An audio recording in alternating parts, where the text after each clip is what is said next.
On your side at 4. Focused on you.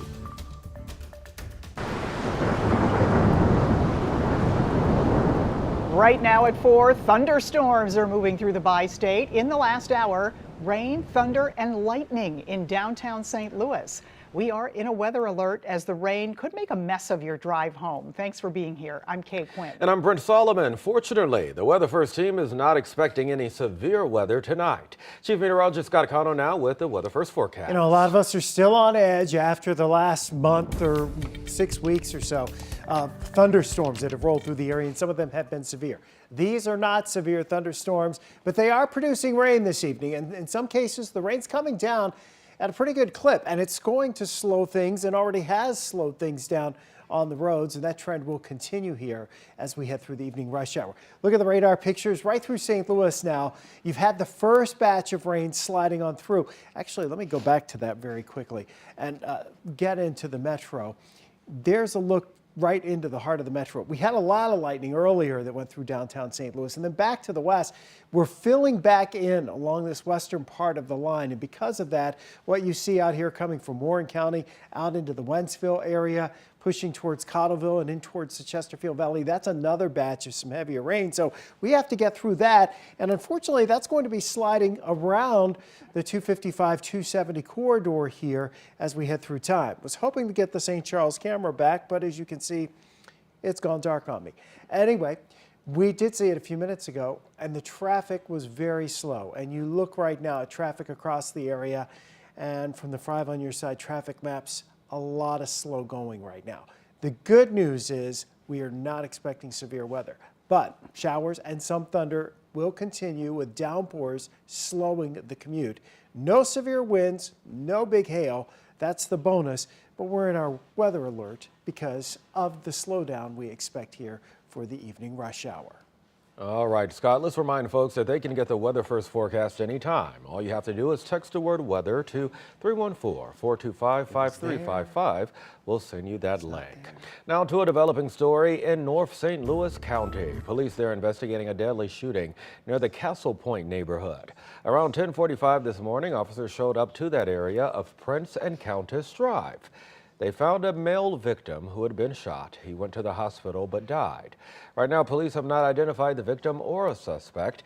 If you have any information, contact St. Louis County Police or stay anonymous by calling Crime Stoppers at 866-371-TIPS. Police in Maplewood are investigating after someone sprayed fake blood on an Israeli flag outside a Jewish family's home. 5 on your side's Annie Krall is live in Maplewood. Annie, this isn't the first anti-Semitic hate crime at this home. No, not at all, Kate. I was reporting on a hate crime at this home more than a month ago, and it's this display that's in support of the Israeli hostages and the Israeli flag that's been damaged about 6 times just in a few weeks. The most recent one was on Friday when this security camera got footage of it on tape. You can still see the red substance from that night on the Israeli flag. It was the same substance that also stained the concrete platform of their front porch. The family asked to remain anonymous for safety reasons, and Maplewood police say they are still asking for the public's help to find the person in this Friday surveillance video. You can see a man spraying the red substance at 11:10 p.m. on Friday. The first incident happened actually on March 7th, so just more than a month ago. Police say Matthew Pisoni was caught on camera stealing a flag of Israel. He was charged with 2 counts of stealing and 1 count of harassment. The man on video in the Friday incident is someone completely different. The family tells me they are now afraid every single day. It has changed our perspective on the world.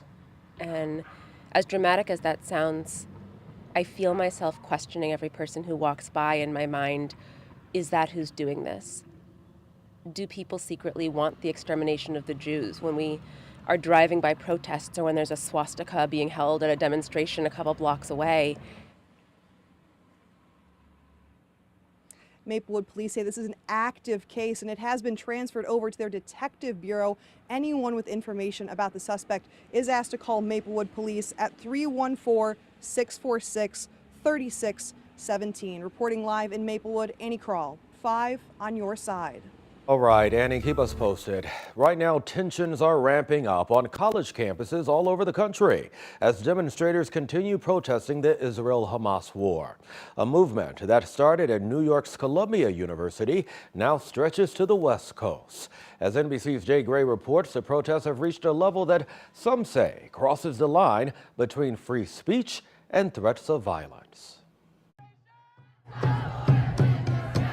The echoes of protest growing louder now. This is what community looks like. From the East Coast Palestine! through California, college campuses torn apart by the emotions and anger on both sides of the war in Gaza.